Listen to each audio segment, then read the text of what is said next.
are recording. Woo! All right.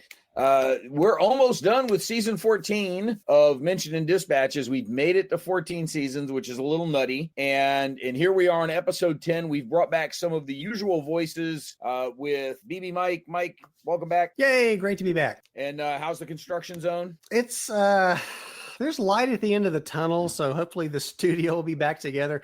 I noticed the other day, it looks like I haven't done a video on the channel in a month, so that's kind of embarrassing. I noticed it today when I was pulling videos from the usual suspects for Tuesday Newsday that it had been a month. Yeah, well, I guess the disturbing thing is no one's questioned what happened to my own worst enemy, so so nobody's noticed. That's good, right? Yeah, I guess. Yeah. I guess as long as the light at the end of the tunnel isn't the oncoming train, you will be fine. You go. So, and then our buddy Rocky is back. Rocky, how we doing? Hey, hello. Good to be here. Thank you. Don't have to commute for this one, so that is good. That's good. Very good. Yes.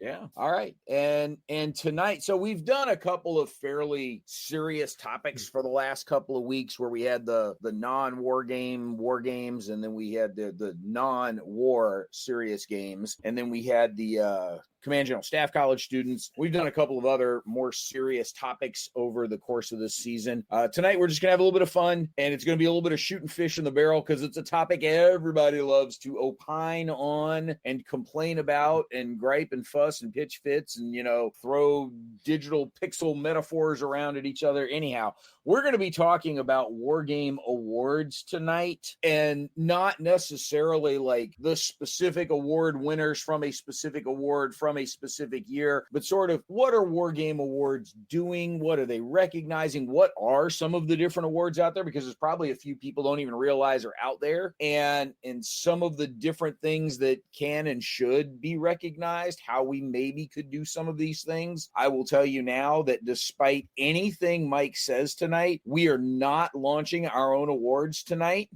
because if Mike tries to claim that we are, I'm going to point out that he gets to do it, and that means it won't happen. That's right.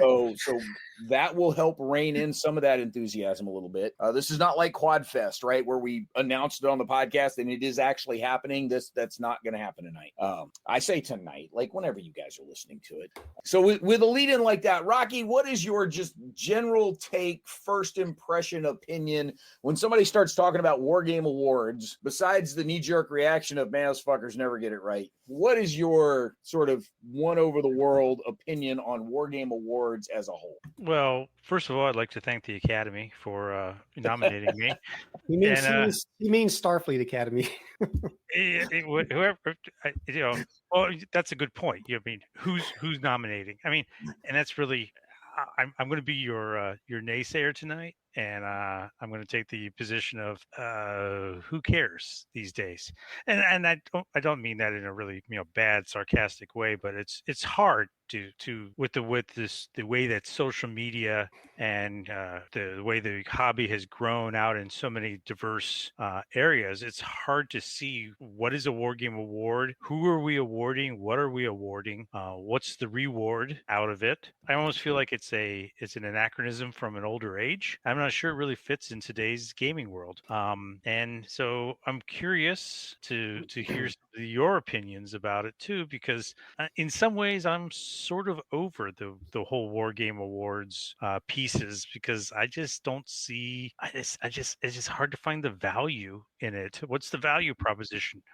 If you're awarding somebody, what am I getting out of it? What are they getting out of it? So I'm going to be your naysayer tonight and say Wargame awards, who cares?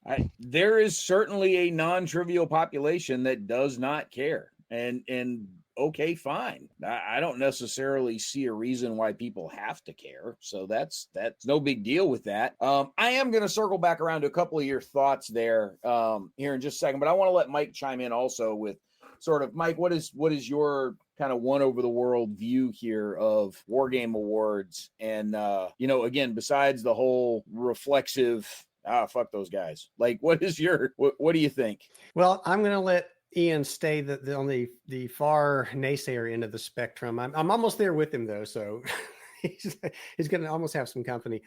At the end of the day, I really don't, and it's not just Wargame awards, just awards in general. To me, the most important award that something can win is if you award it yourself. I mean, what are your favorites? That's what matters to you, and what matters to somebody else, who cares? But that said, there are some things that with these awards that we give out, to me, I think it's what I like to look at. What's more important than who won what? I mean, who, like Rocky says, who cares? I don't care who wins what, but to look at that group of nominees, I will pay a lot of attention at the entire group of nominees for a certain award, like, best ancients game. What are the top 4 or 5 nominees? And that's kind of neat to see, because you're hoping that in those top 4 or 5 nominees, you're going to spot a game that you might be interested in. So maybe that'll call your attention to something you hadn't thought about, and maybe you'll want to give that game a try. So I think there might be a little bit of purpose to these awards. I'm not completely convinced that, this game won best World War II game, so therefore it must be the best. I disagree completely with that kind of stuff. And also, when we do the Armchair Dragoons Award, no, I'm sorry. By we, you mean you. When Exactly. you do this.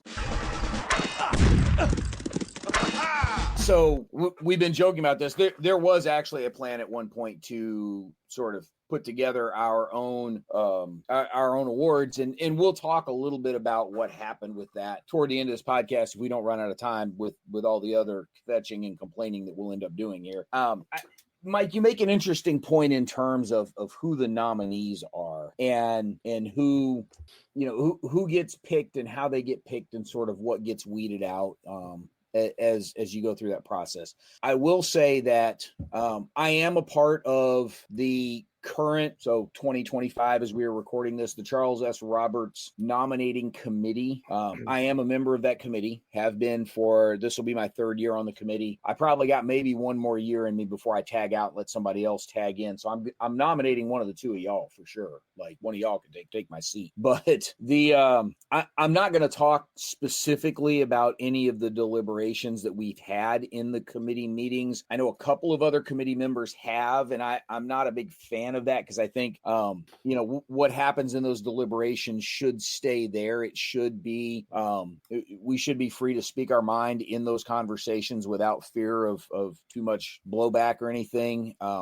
as we're doing this. But I will say that I've been impressed with the process as Ardwolf has put in place around it, because I think what it gets to with a wide array of people helping make nominations and the conversations around those nominations where folks have to say, hey, I won it in this category, and here's why, and here's some of the, here's why I think it is worthy, and let other people sort of poke holes in it a little bit. We do a lot of verification to confirm that, yes, it was actually released in the year it was released. That happens because Lord knows the plenty of award programs have screwed that up before. But I think what it gets back to is 10, 15, 20, 25 years from now, when you're looking back at, hey, what were the key games of that year? There's 2 places you tend to go look. One of them is the sales charts, right? Who sold what and what were the best sellers of that year. And then the other one are the awards, because that's the actual tangible record of what happened for that year that somehow gets captured and preserved. And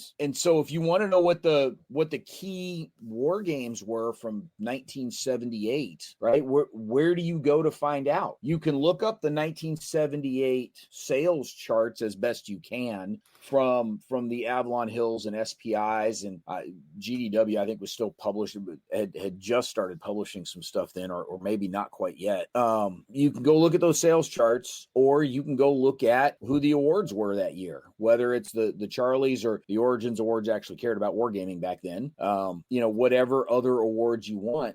If you wanted to know what the state of the art was for that year, that's where you go. Same thing, Mike, you and I have had this out online a couple of times, with the conversations over the years of, whether it's Grammy Awards or the Rock and Roll Hall of Fame or whatever. I watch those things. There's not a bunch of people in there that I'm huge fans of, but I still watch because I'm interested to see what people do talk about, what people feel is important enough to capture in those shows.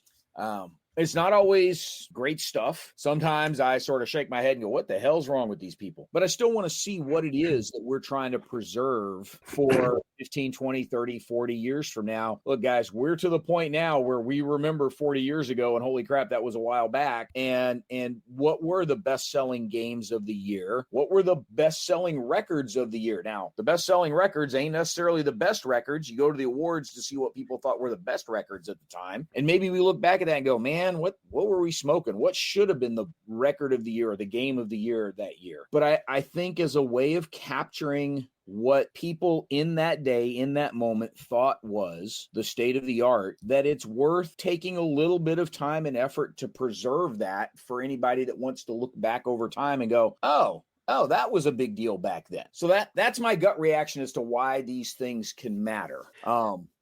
So I think it's an interesting point.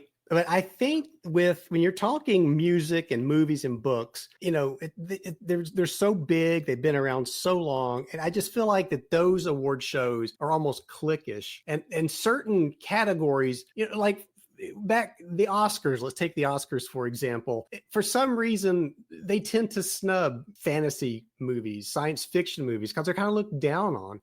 So I think one of the unique things about war games is, it's so small, it's so new, relatively speaking, that we're not really in that. It's actually probably one of the better awards that are given out there. It's war games.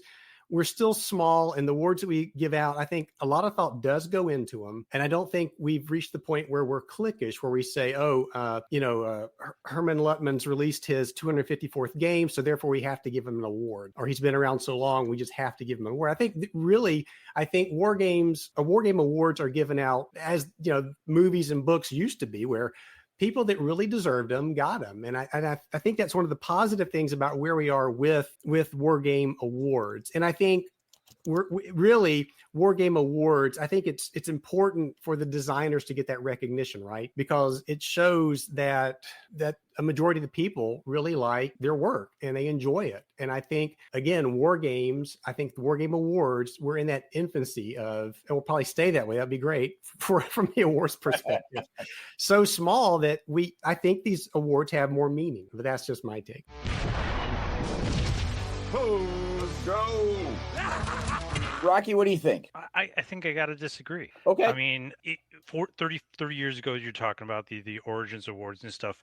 The war game hobby was small back then, and you probably could do a direct trace between sales and just the number of designers. To me, the original War Games awards sort of started off as a self-congratulatory show. Because the pot was small. Your candidate list was small. I mean, you had SPI, you had Avalon Hill, you had a couple other ones sort of pop up now and then, a Flying Buffalo or something like that.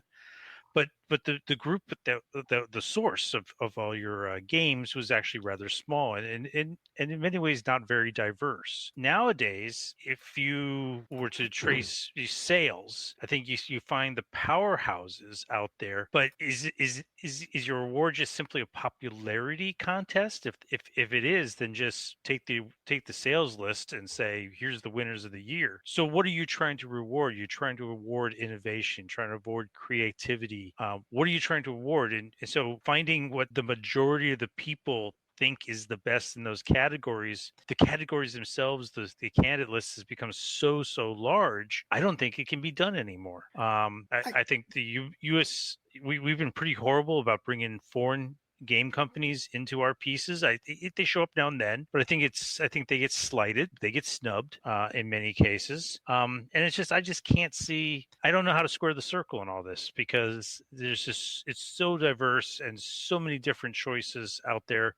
To try to say this is the best of the year is almost a fool's errand. I think if you replace war games with board games, then I think you're right, Rocky. But I think with war games, I still think maybe in the very beginning when there were, a handful of designers and they were giving out awards, and yeah, you almost have to give it to the three guys designing the game. So it's kind of, those are the people that are going to win the games or win the awards. But I still think war games, and looking at like the Charles S. Robert Awards, a lot of thought goes into that. And I don't think it's strictly based on how many units did we sell. I think, like Brant said, I think there's a committee that discusses, what game should win what award. And I think a little more thought goes into it. And Origins is a good example of what I was talking about earlier with, as these things grow. In Origins, they're doing mostly board games now. And I think they're getting to the point where to me, they seem like they're kind of getting a little bit cliquish with the awards they hand out. And it goes back to what you were saying with, unit sales is more important, or maybe the game topic is more important than the actual game design. But that's just my thought again. Brant, over to you. Well, I'll just chime in there and say, I'm glad somebody's doing the thinking, even though I may not totally agree with how it, what the result is. I'm glad somebody's doing the thinking, because we are still very much a decentralized hobby. There is no, war game designers guild. There's no, a formal, there's no, this person's a master, this person's still an apprentice. There's none of this, sort of formal piece. Anybody can be there. Anybody can have the role. And to evaluate that is, I'm glad somebody's trying. I just still see it as a bit of a fool's errand. Yes, we're a niche, but I think we're a big enough niche that it's become hard to even get our arms around it anymore. And that's part of the problem too. Is we're blending in many ways war games and board games, and what's a Waro, what's a Euro, all these sort of things is blending, and as the definitions of our own games become more convoluted, trying to decide what we're recognizing just becomes that much more challenging. Agreed. And I think that in the case of the Charlies, there's been an attempt to evolve with the times. Folks can agree or disagree on how good or bad that has happened. But the one thing they can't say is that the Charlies are ignoring outside input. Now, I will also say that while I am on the nominating committee, I have not had very much input at all into any of the discussions around the changes in categories or the way in which things qualify for particular categories. I've had nothing to do with any of that. But you also have other places where some of the awards, and so we've talked a little bit about, we've mentioned off top of, Origins Awards, the Charlie Awards, the Charles S. Roberts Awards, because those are some of the bigger ones that are more well known. SD HistCon over the last couple of years has started the Summit Award, and it's recognizing a historical board game published in the preceding year that most broadened the hobby through ease of teaching and or play, uniqueness of topic, or novel approach. And this is a single award. There's not a whole slate of things. It's a single award, and they've got a little bit of it, instead of trying to fit things into topic or category boxes, they've got sort of an impact award there. What is it that this particular game may be accomplished somewhere along the way, and regardless of whether it's cards or hex encounter or tactical or strategic or, who cares, what kind of impact did it have is really what they were looking for.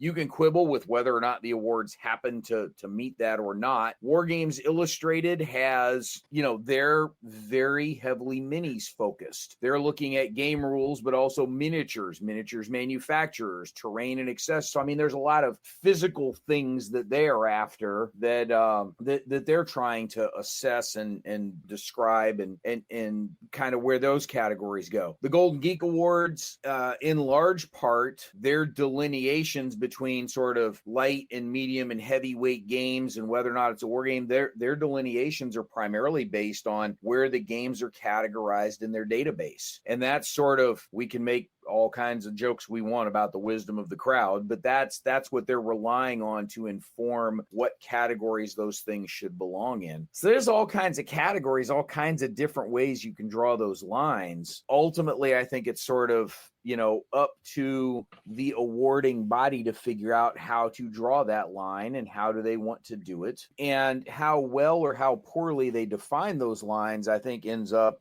being directly correlated to how many arguments you have about what does and doesn't win.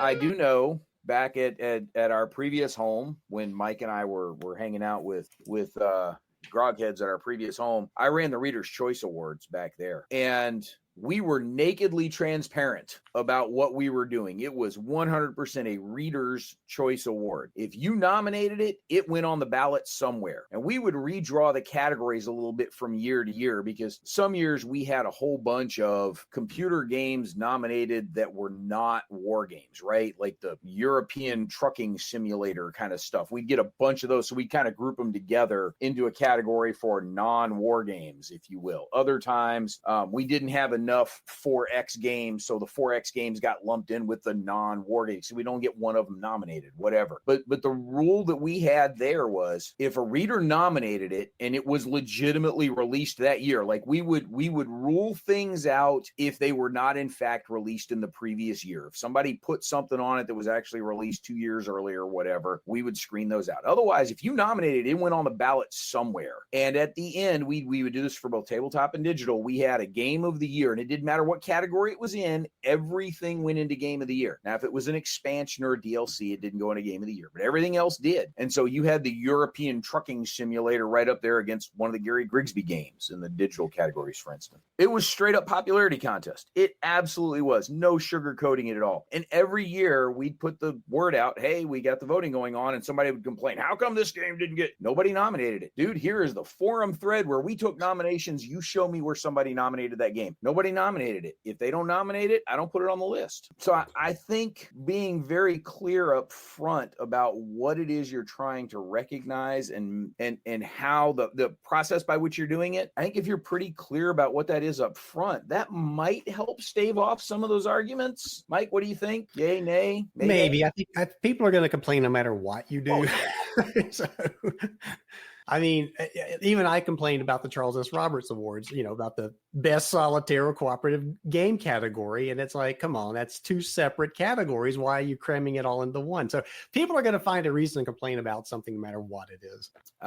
Agreed. People have a pulse. They will complain. Rocky, thoughts on that? I think you're getting back to something maybe I tried to touch on before is what are we recognizing? Yeah. Are we trying to recognize the designers, or are we trying to recognize just the popularity? And I think maybe that's why in some ways I'm a bit sour on a lot of the awards these days, is so many of them seem to be nothing more than just a popularity contest. I see the Charlies and others trying to categorize awards, trying to, get the impact like SD HisCon and such. But at the end of the day, what ends up in so many of those, at least my views as I look at it, I see a popularity contest, and what's popular is so much driven by factors beyond the game design that it just makes me cringe a bit. I really wish there was, the original piece to me, the original intent, or the intent for the award should be recognition for the designer, recognition for the artist, of some sort of technical innovation achievement, and I just see that so hard to find these days. I like Mike. I look at the list too. I used to look at the list and say, okay, if these are the top games of the year, the nominees, which ones have I played, which ones have I not played, which one of these has something that strikes my fancy. But I got to be honest, I these days I look at the list, and I'm not looking at the list to see just what's there. I'm looking at this list to see if there's anything there that I recognize, because so many times the topics, the hobbies, just getting so diverse that sometimes I just look at a list. I'm like, oh no, I didn't even see that one, and then I start questioning myself because I've gone back a couple of times and said, oh, okay, I'll try that, and I then discovered, unfortunately, that it was nothing more than a popularity contest, and I really don't see I didn't see the value of what the award was trying to tell me. The award doesn't communicate to me what it really is trying to get across. So I struggle with it, and I think that's been my theme tonight. I struggle with this because I don't know how to square that circle. I don't know how to make the awards be that big recognition without devolving into just a popularity contest. Our 14th season of Mentioned in Dispatches is made possible by all of our Patreon supporters, but especially our regimental patrons who supported us at the top level. McKenna.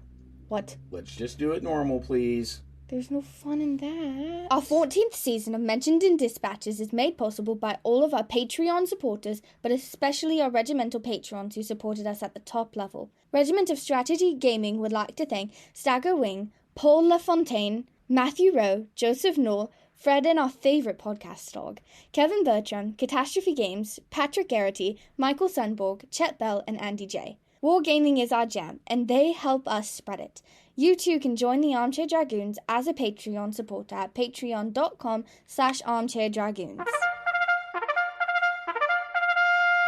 I'm looking back over the 2023 Charlies, and I've got the 23, 22, and 21 pulled up on my screen here just quickly. That looking back over the period awards, so right, Ancients, Medieval, Gunpowder, like all that stuff, and the winners are almost all MMP, GMT, it is a lot of MMP and GMT on there, which again, big dogs in the hobby, lots of stuff out there. You do have OSG on there. So, I mean, again, well known within the Napoleonic space, but these guys are a niche of a niche in terms of publishing. Revolution Games won one of the awards last year for American Civil War. And, there's nobody out there that's going to pretend Revolution Games is a major publisher that is just fanboys stuffing the ballot there. A lot of them, though, you're right. There's a lot of GMT and MMP stuff on there. A couple of things, VUCA showed up in a couple of places, and We Are Coming Nineveh won Best Tactical Game from Nuts Publishing from a couple of first-time designers who, I mean, this was a college class project that turned into a published game for them. But looking at the nominees, so again, going back to kind of what Mike said about getting away from just the winners, but also looking at the nominees, and there's a lot of smaller folks and also a bunch of overseas folks, reasonably well recognized among the nominees, because you're seeing Aces Edizioni, you're seeing Draco Ideas from Spain on here, Vivictus is showing up in here, Historical Game Company, which is they're a U.S.-based publisher, but a very small one. They're one of the ones that's printed by Blue Panther. You're seeing Aleph Game Studio show up in here. There's a couple of different things from CSL. So again, a niche U.S.-based publisher. Salt and Pepper Games from overseas is in here. There's a couple of them from White Dog. WBS Games, which is based in France, I believe. So you are seeing nominees show up from other places, but not necessarily winners. And that may go back to what you're saying there, Rocky, that once you get past the nominations and actually to some voting, kind of what do I know? What have I heard of? What have I had a chance to play? Because the big guys have better distribution. Yeah, maybe that's my question for Rocky, because saying that something like the Charles S. Roberts Awards is a popularity contest, I guess if you're looking at it from just who wins the awards, maybe I can see it a little bit more. But like Brant saying, just looking at the nominees, I mean, again, we're such a small hobby that, you talk about GMT, Compass, and MMP. I mean, those are the big, that's our huge publishers. Those are the guys that are out there publishing the games that people want to see and the publishers that we already know. But if you look at the nominees, I mean, there is a really good mix, I think, of designers in there. And I don't really see that as being, I don't see how you see that as a popularity contest. So maybe you're talking about the winners. Yeah, I guess I can concede that point. But I mean, the phrase you just used, games people want to see. So yeah, like somebody, you look at this list and you go, well, we're 2 games looking at I think this is 2023, where Carrier Battles Philippine Sea is like, oh, everybody was waiting for that to come out and everybody bought it and everybody wanted to play it. And Brand will tell me if it won or not. I can't really remember. It did not. Downfall won last year for a World War II game. And there's still a good example because that's a GMT game. Yeah. So, and if you look at some other games that are in there, there's some really good games in there, right? So I guess I can also see your point of view where maybe, I don't know, I'm not going to say that.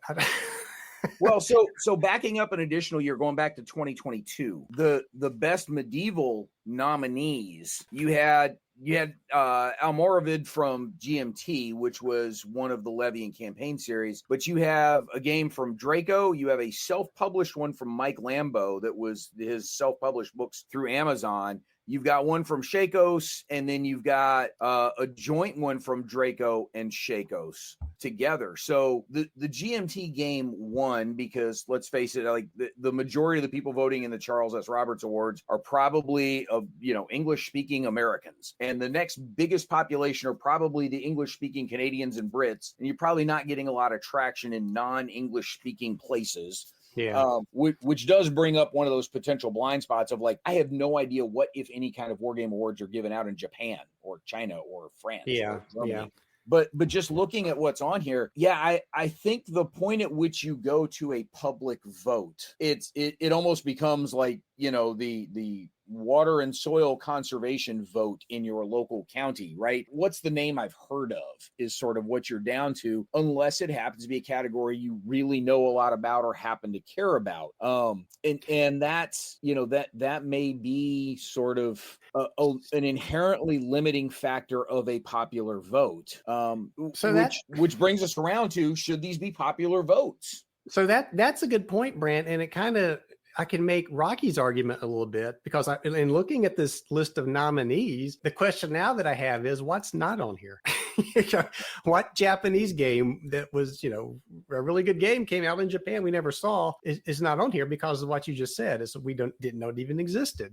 Yes, absolutely. No, and that is a known and recognized blind spot, and it is something that I will say that Gary has pushed the nominating committee to try to address, and it's one of the reasons why Gary's made it a point to make sure that the nominating committee is fairly broad, which of course means it's a pain in the ass to try and get everybody onto a meeting together when you're dealing with like 14 different time zones, but there is an intentional attempt to broaden that committee to try and bring in a wider array of voices. But I think it partly goes back to, the point Rocky's making, which is at a certain point, it becomes a popularity contest.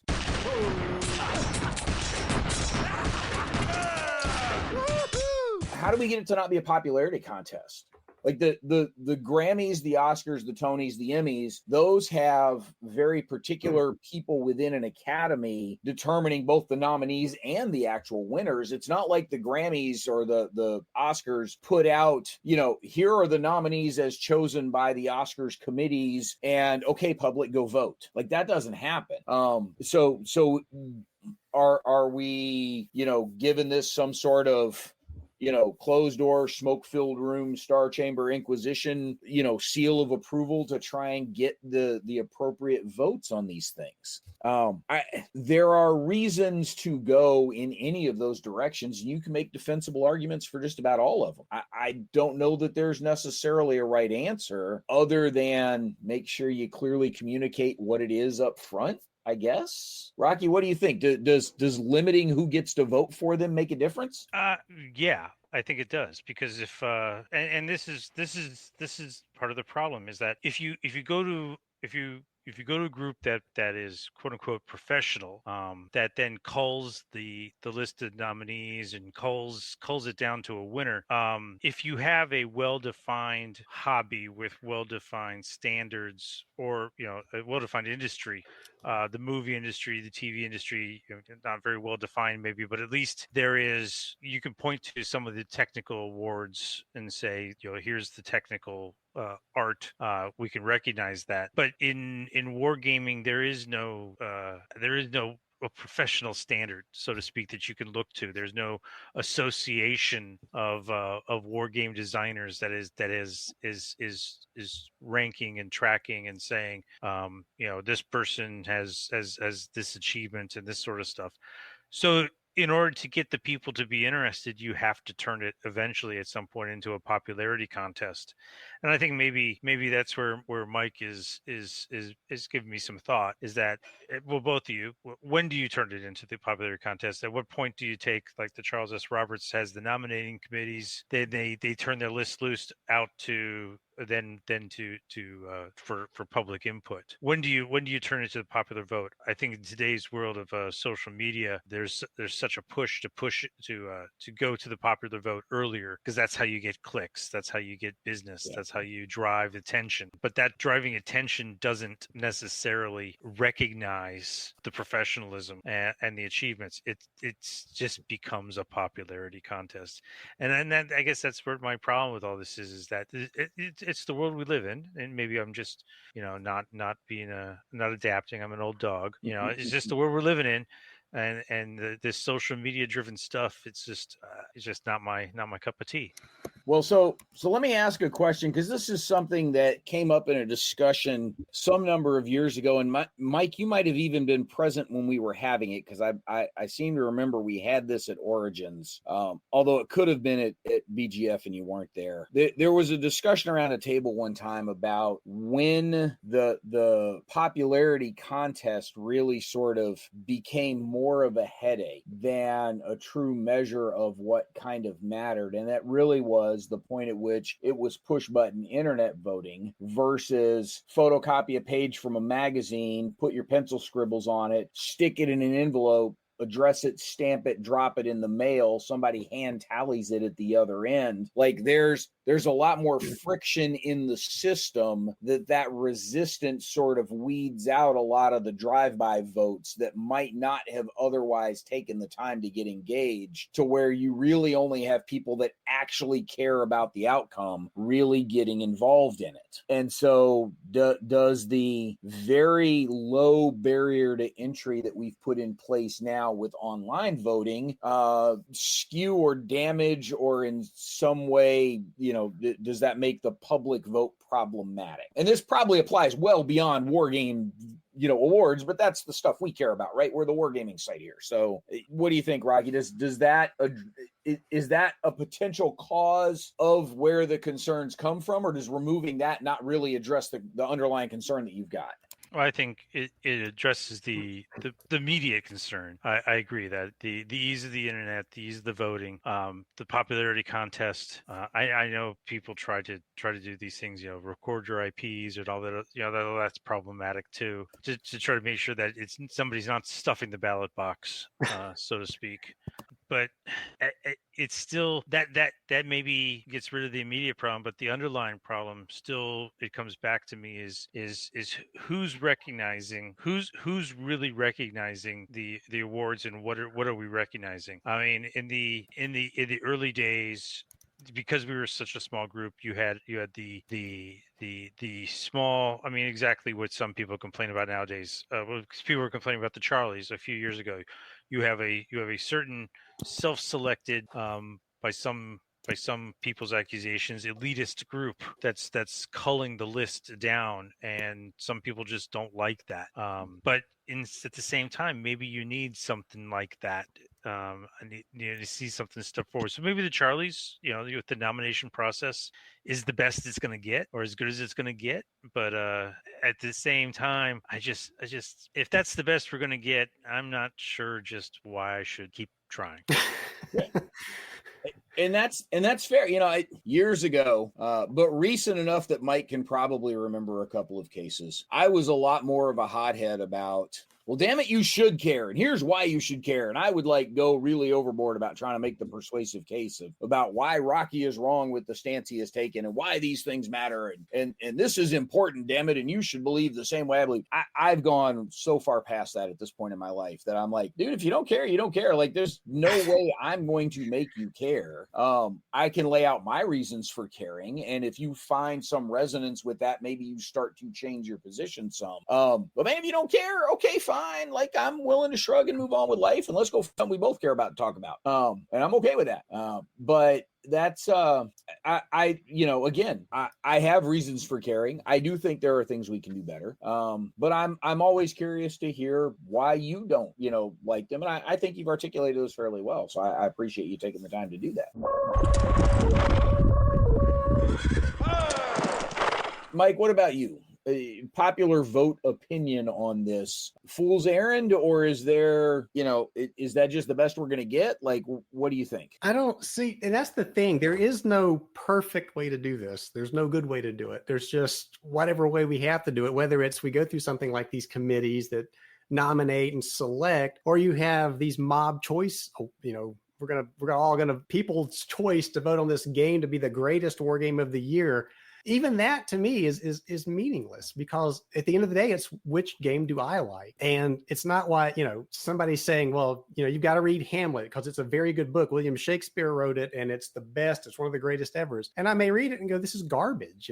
It's okay. So if everybody says it's great, I say it's horrible. So I don't think there's, there's just no good way to do this. So we have to pick what we think is the best way to do it. And like Rocky said, picking on the CSR awards, is the way they're doing it now the best way? I don't know. It sounds like maybe not. Maybe there's another way to do it. Are the categories right? And I'm not talking about the solitaire cooperative one, which isn't right. But I mean, Napoleonic, American Civil War, World War I, are there things we're missing? Or should we split it out even further? And I'm sure that they've struggled over these very questions, right? How do we narrow this down? I mean, how many Charles S. Roberts awards are there? I think they have whittled it down, haven't they? For categories? Yeah. I think it's at 20 right now, but I'd honestly have to go looking for it to tell you for sure. And but then does that include things like, total. Now, does that include things like best art, best technical, best new innovative mechanic for a war game, those kinds of things? So what they had last year, so there were the period awards, which are ancient, medieval, gunpowder, industrial, that kind of stuff. And then there's what they call the mode awards. So that was strategic, operational, tactical, best new edition. So a reprint. That's where the political, social, economic game got added into that area. Hypothetical, Wargame magazine. And then there's the capstone awards, which that's where your graphics one is. Right. That's the Simonson Award for outstanding presentation. There's a Dunnigan Award for playability. That one goes to a designer, not necessarily a game. In some cases, like the designer only put out one game that year, but that award goes to the designer, not necessarily the game. There's a Chad Jensen Memorial Breakthrough Award, which is new designer or design team whose first or second game was released in that awards year. And then there's the Game of the Year, which is the Charles S. Roberts Game of the Year, which is stuff that's elsewhere on the ballot, but then also got put into that category as well. So there is a mixture, much like you're talking about there, Mike, that it's not just historical periods. Some of that historical period stuff is a holdover from the way those things used to be categorized and marketed from years and years ago. I will tell you this, if you go to the Origins Award website, the first 2 or 3 years, the first year, there were 4 categories: best professional game, amateur game, professional magazine, and amateur magazine. And those were the only 4 categories for like the first 3 years. And then the first 2 years, in the third year, they split it into strategic and tactical game and best graphics, but still had best professional and amateur magazine. And it's the fourth year where the categories exploded in 78, where they went from 4 or 5 categories up to like 14. And that's when they jumped. And you saw that big spike there. That's also the point at which you started to see RPGs show up in the Origins Awards, which had previously been almost exclusively wargaming. And then by the time you get to 79, you're starting to see all kinds of stuff all over the place. But they started out very small. But then, you go back to like the ones from War Games Illustrated, like there's no period award. I mean, there's nothing historic. There's nothing by historical era in there at all, right? They're talking about the game, the range of miniatures, the miniatures manufacturer, the terrain accessories or building manufacturers, customer service, the best show, like the best, convention that they've got out there. That's the stuff they're asking about. For the Golden Geeks, they don't care about historical periods. They care about play mode in terms of, you'll like this, Mike, they separate out solo and co-op. See? But they separate out, 2-player versus other stuff also. They do have an artwork and presentation winner separate. They do have a dedicated war game category, but they do heavy, light, and medium games of the year as a part of that. But they don't do anything about what historical period at all. The Summit Award we'd already talked about doesn't really do that. So there's a million ways to skin the cat. The question is sort of, which cat do you want to skin is kind of what it comes back to, I think. But I see the value in having some public input. Rocky, I'll be honest. I'm like you. I think that the popularity contest can overwhelm things a bit, and I don't necessarily like the way that popularity contest can overwhelm things sometimes. That does get to me a bit. Except in like the case of the old Reader's Choice Awards, where again we were nakedly transparent about the fact that this is a popularity contest. The readers tell us what they want to vote on, and then we let people vote on them. And it is 100%. What do you guys pick? And anybody wants to complain about it, tough, man. Find more people to vote for your preferred thing next time. So that's how we approached it. I'm not saying it's the right way. I'm not trying to make the case for that's the right way to do it. I'm just trying to make the point that the way we chose to do it, we didn't apologize for, but we didn't try to disguise. So you were saying something, Mike? Well, my train of thought derailed. I was going back to the Charlie S. Roberts award. I guess, I'd ask about if the categories, and I feel like they have been whittled down a little bit. Have we ever had categories, though, for more mechanical things like Rocky was talking about, like his best card-driven game, best chip pull game, are those gone? Best point-to-point? I don't know that those ever existed. I'd have to go back and look through some of the history. But keep in mind, too, that the Charlies were dead for like 8 years. Right. And they may not have existed. Should they exist is another question. Well, and then also going back to Charles S. Roberts, when they picked the game of the year, then I'm with Rocky on that as far as how in the world do you pick that? To me, are you talking about as a voter? How do you choose amongst the things that are there? How does the Charles S. Roberts voting committee or whoever come up with the game of the year? First of all, how do you pick who gets nominated for game of the year? What drives that?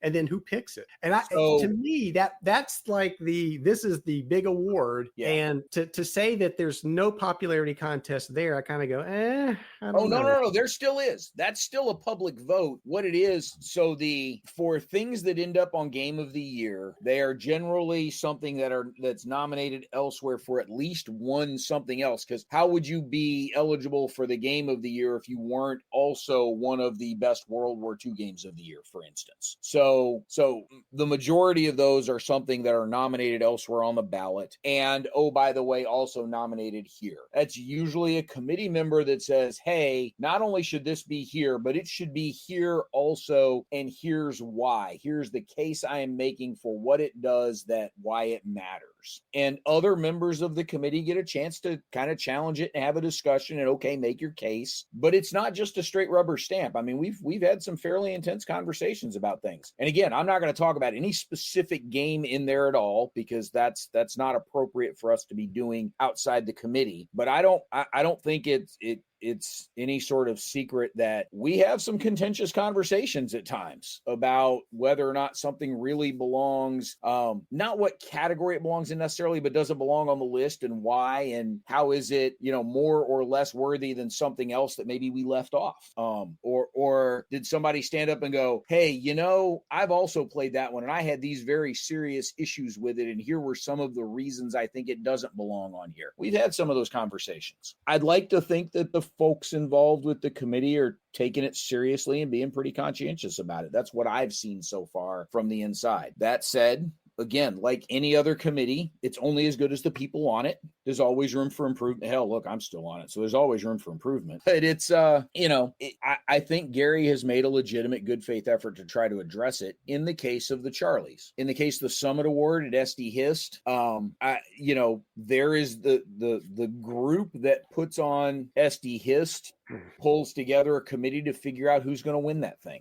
I don't think there's a public vote component to it. It's more than just the guys that organize the convention. They've got some additional people involved in that award, but I don't know the entire underlying process. I also know that when the Players Aid publishes their top 10 games of 2023, like that's Grant's top 10 list, and Alexander publishes his own. These are my top 10 games of 2023, right? That's a committee of one. Well, it's two different committees of one, but you know what I mean. Players Aid's got a huge audience. That probably carries some weight with some people.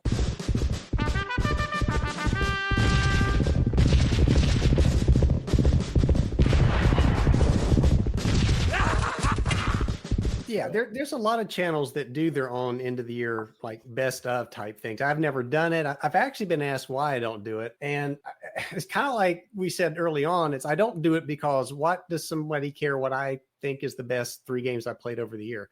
And maybe they do. Maybe that's, if you want to go, I guess visit these social media sites and maybe look at a collection of what people say versus something like the Charles S. Roberts Awards. Maybe there's some more information there you could glean off of what other content creators like. Or there'll probably be things there that aren't on the Charles S. Roberts Awards list, or the Origins Awards, or the Golden Geek Awards, I would imagine. So it would be interesting to go back and pull a cross section of like the top 10s from Player's Aid and Pushing Cardboard and Zilla Blitz and Hissy Cat, and I don't think Gary does one. Maybe Mo does one, that kind of stuff. Go back and call all their top 10 lists and sort of see what you might have for some commonalities. I'm not going to do it, but if somebody else wants to do it, I'm happy to take a look at what they come up with. Yeah. I know that Fred Serval from the Homo Ludens community has literally just within the past 2 weeks announced that they're going to do a thing to pick the top 10 best historical games of the last year. The top 3 will get a Golden Luddite prize rewarding excellence in historical game design. And so that's something that community has pulled together. But again, it's just the members of that community that are involved in picking those games. And it'll be interesting to see the results of that. But again, what it is what it is. Yeah. It's just that. It's interesting to see what they pick. So, Rocky, if somebody put a gun to your head and said, you've got to come up with a way to do some sort of prestige recognition of wargaming in the year 2025, is it a category-driven thing? Is it just here's 5 cool things that happened this year? Is it, a select group of people deciding? Is it public vote? Is it how would you go about doing something like that if you were designing something like this from scratch and not trying to build off of the existence of something else where you felt a need to maintain any sort of continuity, right? Blank slate, here's a dry erase board and a marker, go design us something. What kinds of things would you care about enough to even put on there? Just off the top of my head, since I haven't really thought this through, I need a nominating committee but I need a nominating committee, but I don't know how to recruit that. That's going to be difficult. How do you even find somebody? How do you come up even with what the qualifications are? Yeah, that's a challenge. 2, I would stay away from historical categories. Okay. I like more of the game modes, strategic, tactical. Even then, I have a little bit some problems. I mean, just, it sounds, maybe a bit silly, but, maybe some difficulty or, big.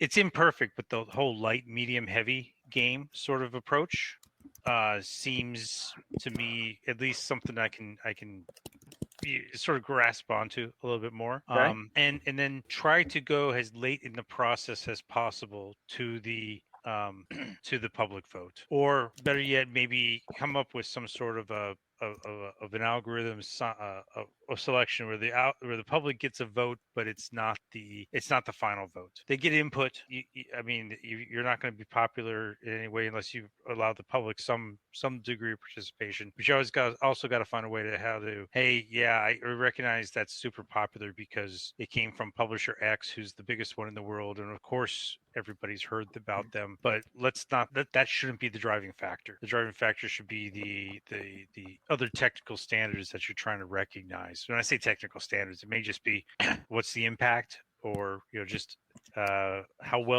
innovative. Just how well did they do? Playability, innovation. Those are the ththings that I care about more than a World War II game or a Cold War game or anything like that. Yeah. Imperfect answer. That's off the top of my head. No, that's fair. And honestly, some of what you've described is almost cribbed from some of the original plan that we had put together years and years ago.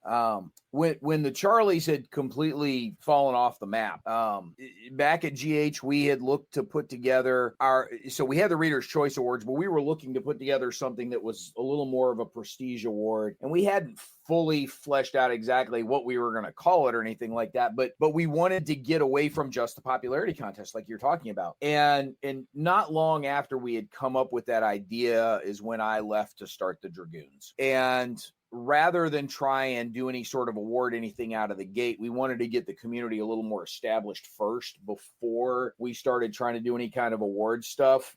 Then COVID hit, that sort of fucked everything up. And then by the time we came back around to it, because Mike, you and I had some of these initial discussions around the award stuff. Like we were starting to assemble participants for this in our forums. The Charlies came back and we're like, well, guess we don't need to do this now.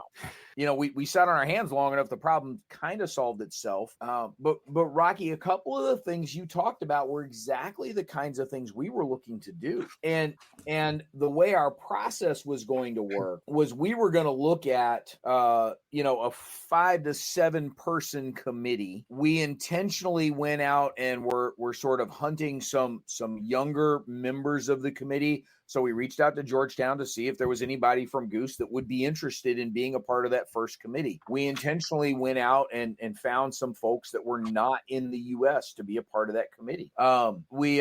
We didn't have any non-native English speakers. Like we had to go find English speakers, obviously, just for the sake of communicating with the rest of the committee. But our intent was we were going to have, 5, 6, 7 people, whatever it was on the committee, that each of them had an equal vote. And somewhere at a certain point, we were also going to include a popular vote. And it was a little loosely defined yet how we were going to whittle down the list on which the popular vote was going to be voted. But ultimately what we were going to do was everybody on the committee had an even vote. So say you got 6 people on the committee, right? There's 6 votes right there. And the popular choice was a 7th vote. So there was a way for the public to weigh in, but it wasn't the dominant way in which they would be able to weigh in. So they may be able to swing something here or there, but they were unlikely to rocket something from 6th to 1st or something, depending on where the voting was. We originally had 3 categories. We later refined it to add a 4th.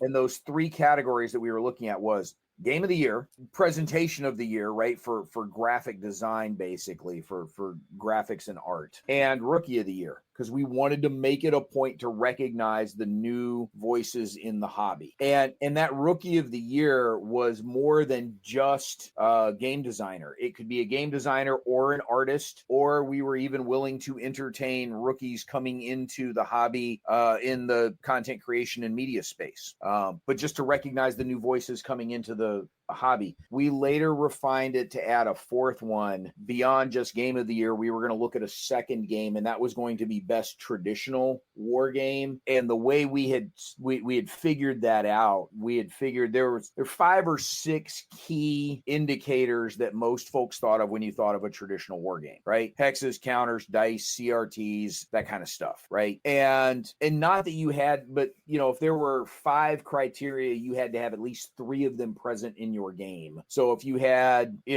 dice and counters and a CRT, but it was a point-to-point map, you were still okay, right? You were still going to check enough boxes towards being one of those traditional war games that you would count in that category. So that's what we had come up with, right? Very small category count, completely ignoring the historical periods. We weren't going to get into those dogfights. A nominating committee with a public input, but not an overwhelming public input. And try and keep it. One of the reasons we want to keep the category small is we're trying to keep it as manageable as possible, because we didn't want this to turn into a bigger headache than it had to, which the Reader's Choice Awards used to on occasion turn into. But that's what we come up with. When the Charlies came back, I'm like, oh, cool. Somebody else is doing all the hard work. We don't have to. And we've never come back around to try to make it happen. This is the part where Mike tries to convince me to make it happen. And I say, screw that. You do it. Let's go. I mean, but it goes to share though, and I agree with what Rocky said. It to me really, I mean, what was the best World War I game of the year? I don't care. what's more important is what game was the most fun to play that was a war game, and what game, let's say what game had the best production, what game had the best new mechanic. Those kinds of things I think are more important than categorizing it into what's the best Napoleonic game, what's the best World War I game. And there's a time and place for those sorts of things. But I think it's more important just to look at the overall, like you said, Brant, the overall, what's the best presentation in a game? What's the best new game designer? What's the best new publisher? Those kinds of things, I think, have more meaning to me than categories. And I know there's people that are going to disagree. There are people that do want to see what's the best World War II game or whatever. And that's fine. Like I said, there's a place for that, and I understand it. But if I'm going to do it, if I ever do it on my channel, it's going to be even worse, because what I'm going to do is I'm going to look back on the games I played over the year, and I play games from back to 1977, 76, 75 and forward. Yeah. So a game might win from, the 70s. Does that make any sense? It does to me, because maybe it's a game that I played, never heard of, and it was a fantastic game and I loved it. So, it's going to win. But does that mean anything to anybody else? I don't know. Yeah, who knows? Rocky, that's a lot to react to, but take a shot at it. I think as we go through this, if I had to summarize sort of like what we're saying here is, I want an awards show. If I'm gonna have to suffer through an awards, I need somebody to put in a good faith effort to try to be as broad as they can be without devolving into a popularity contest. And I guess at the end of the day, what that means to me is I just got to settle that I'm going to find a process that's just the least evil feeling to me. I mean, because there's no good process. There's just lesser evil processes. What can you live with? Yeah, exactly. Which ones can I tolerate? Which ones can you can cover, throw lipstick on the pig and it's fine. But yeah, I mean, a good faith effort is, I guess, what I need, and maybe part of my saltiness and very much disdain is because these days it's hard to see the good faith effort, and I think the big part of that is the popularity contest side of it. I just see too much popularity contest and not enough, and I can't even describe for you what do I mean by professionalism. I don't know. We don't have standards. There's nothing to really point to there. So it's just a feeling. It's a gut, which is just what it comes down to. It's just my gut. And right now my gut's telling me I see a lot of processes, and just some of them are more evil than others, and I just haven't figured out which one's the least one yet. Yeah, I have an interesting other award piece that I want to close the show with, but I do want to circle back around to something you had brought up at the very beginning of the conversation, and contrast that with something you had kind of said in the middle there. When we were talking about, when we first opened the show, you had made a mention of how relatively decentralized and disorganized the wargaming hobby can be. And that's not just wargaming, that's anywhere in the hobby gaming world, because how many sort of single product publishers can you find on DriveThruRPG? Like, they're all over the place. That's just sort of the hobby games ethos of, hey, let's start a company. And in the war game space, that happens a lot. Like, that's keeping Steve in business over Blue Panther, right? I mean, he's gone from 4 companies he's printing for to like 14 of them now. So the idea that new entrants can jump into the space whenever and however they want, like I tried to 20 years ago. This is not new, and I think it's a good thing for the hobby. It allows innovative voices to find a way to get into the hobby without having to suffer through a bunch of gatekeepers that are there for that used to be there for economies of scale purposes that don't necessarily apply as much anymore. It's the fact that we're a niche within a niche, but that you've got the ability to survive in that niche is what allows somebody like Hollenspiel to continue to survive and thrive as a business. And that's kind of cool. But later in the discussion, we were talking about sort of Grammys, Oscars, Tonys. You had made a point about those communities are a lot more stratified, organized, like the people talking about the technical aspects of it are technical professionals who have all of those things that you pointed out at the very beginning of the conversation wargaming doesn't have. And you sounded like you were not in favor of instituting within the wargaming world. Maybe I misread what you were implying there. But I think the reason we can't get to that more stratified, organized kind of world in which the Grammys and Tonys and Oscars and Emmys exist is because we are still such a decentralized, niche, free-for-all, anything goes ball of chaos, like you were describing at the beginning of the show. Were you intentionally trying to connect those two things, or they just happen to both show up in the same podcast here? I think they just both happen to show up the same podcast, but I think the strength of our hobby definitely is the decentralization. Because without that decentralization, then we're going to get just the small, narrow gatekeepers. And so maybe part of the decentralization, one part that we have to recognize is with decentralization comes, for lack of a better phrase, the lack of professionalism. So we don't get those standing committees, those technical standards, because that isn't what we want. We want to. I guess that's what it comes down to for me when it comes to the awards. I want the innovation. I want the playability. I want those other sort of soft factors that maybe so many war game awards seem to miss for me, because maybe it's because they go into the categories too much. So that drives my thinking there. Why broader is better. Fewer broader categories is better, because it's such an ill-defined area to begin with. It's almost impossible to categorize. So let's not even try.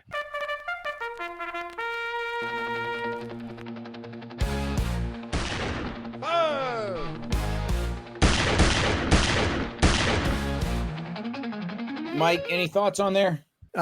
Just the closing thoughts. I mean, it's a very hard thing to do, to try to come up with these categories and to make these awards. And I know we've ragged a lot on, especially the CSRs as an example, but I do want to take a minute to say that I do appreciate that there are things like the CSR, the Charlie Awards, and even the Board Game Geek Awards and whoever else that are doing these things. We do need them. They do, call out people that deserve recognition. And I think it's a good thing.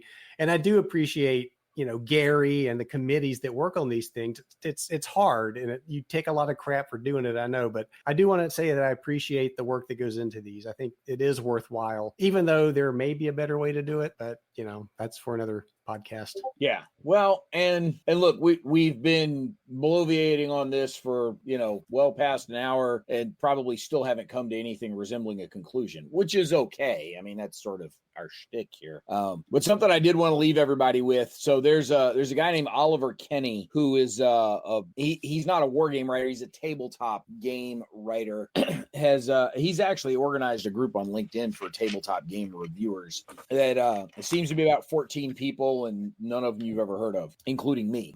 But on his site, he did a end of the year award thing just for his site in 2024. And because he is the tabletop award, what he came up with for the games, he made it a point that the games I choose from are those that are new to me in 2024. These games weren't necessarily released to that year, but his categories were amusing, and I thought I would mention those. So he has the Signature Dish Award, the Banquet Award, the Buffet Award, and then his overall Tabletop Award. I thought that was a cute way to sort of, come up with a different way to name things that was within the shtick of his website, but still allowed him to recognize a couple of different things throughout that previous year. So that was kind of cute. I think we'll call it there for this episode. Again, I'm not sure we landed on any conclusions, but that wasn't really the goal. It was to have a conversation, and audience, we are very interested in your thoughts on all of this. People made their thoughts so our year-end survey at the end of 2024, sort of your year in wargaming. One of the questions we asked folks was, whether or not Wargame awards mattered to the people voting on them, or not to the people voting on them, but to the audience. Did it make you pay any more or less attention to those games? So this is something that people do kind of care about. what folks tended to come back on was they would at least go look at the games, but they wouldn't, necessarily go out of their way to buy them or avoid them. What was it? How much, if any, impact do Wargaming Awards have on your Wargame purchase or acquisition choices? Overwhelmingly, no real impact on my decision making. But the second most common answer was games that win awards are ones I will go out of my way to learn more about, even if I choose not to purchase. So it does become an awareness mechanism for the audience. And so, audience, you talk to us. Tell us what you think about these things. Should they matter? Should they not matter? Should we care? Should we not care? If you were going to design your perfect award from scratch, how would you do it? What would you come up with? What do you think? We're interested in hearing what you have to say. So with all of that, we're going to wrap this one up. Rocky, thank you for joining us. Appreciate you making the time to be here. Thank you. And Mike, ditto. Thank you for unearthing yourself from the construction zone long enough to join us. Appreciate that. Always happy to be here. And audience, as always, without you, this wouldn't happen. So we absolutely have to thank you for being here, and we'll catch you next time on another episode of Mentioned in Dispatches.